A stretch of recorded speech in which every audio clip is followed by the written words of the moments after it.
వెనకాల అల్లుళ్ళు వెళ్తున్నారు. వెళ్ళే సమయమున మహాతల్లి కన్నా మహాతల్లి మీ అత్తగారిని విషదేవి చూస్తుంది. ఏమండి మీరు ముందు వస్తున్నారు? చుట్టాలు ఎవరండి, బంధువులు ఎవరండి? చుట్టాలు ఎవరండి, బంధువులు ఎవరన్నారు? ఆనాడు హాలమాతారు కూడా అంటా ఉన్నాడు.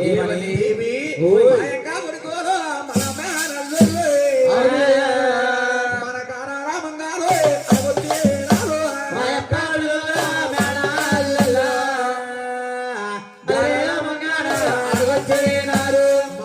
కొడుకులు మన మేనల్లు 6,000 మంగాని అనగొచ్చినారన్నారు. ఆనాడు మీ అత్తగారిని విషదేవి కొంచెం సొంపులతో కాళ్ళు కడుక్కోమని నీళ్ళు ఇచ్చింది. కాళ్ళు చేతులు వెళ్ళిపోన్నాం. ఆలమాదారుడు బంగారపు కుర్చీలు బహు బాగా వేస్తున్నాడండి. ఎండు కుర్చీ వేసుకుని ఎడమలగా కూర్చున్నాడు ఆలమాదారుకుడు. ఈ లోపల మీ అత్తగారు పాలు పందాల కలిపి తెచ్చిందట. ఏడపెక్కడంలో పని చేస్తాడు. తమ్ములారా వచ్చే దారిలో మామయ్య కన్ను అన్నాడు, కనిరత్నం అన్నాడు. పిల్లని చుట్టే గారి పచ్చి మంచిని కూడా ముట్టడానికి లేదట. ఆనాడు పూర్వకాలం కాబట్టి పిల్లని చుట్టే గారి పచ్చి మంచిని కూడా ముట్టేవారు కదట. అవునండి. అత్తయ్య ఈ చిత్ర కొడుకునుకు మామయ్య ఏమో వెనకాలకెత్తున్నాడు.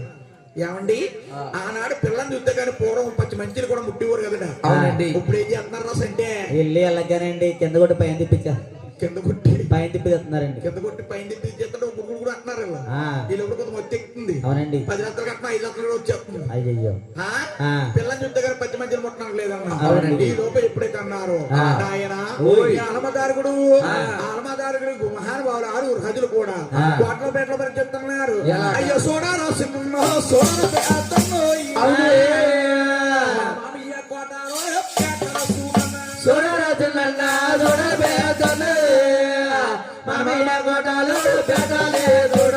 ఇంటి ఇత్తర కోట వెలుగైన కోట. అవును విత్తర కోట వెలుగైన కోట. ఓరే కంచి విత్తర కోట కోట ఎండే విత్తర కోట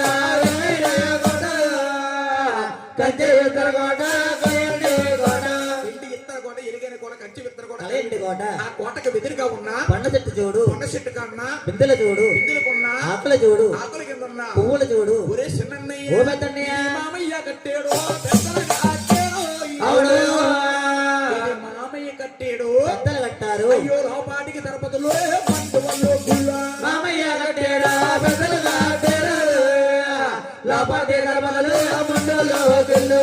లోపాటికి తిరుపతిలో మండువల్లో గుళ్ళు. అవును ఏదైనా తంబాలు లోపాటి తిరుపతిలో మండులో గుళ్ళు. మేలైన తంబాలు చూడన్నా. ఈ లోపల మీ పెద్దన్న గారు గోవిందరాజు పైకి లేచాడు.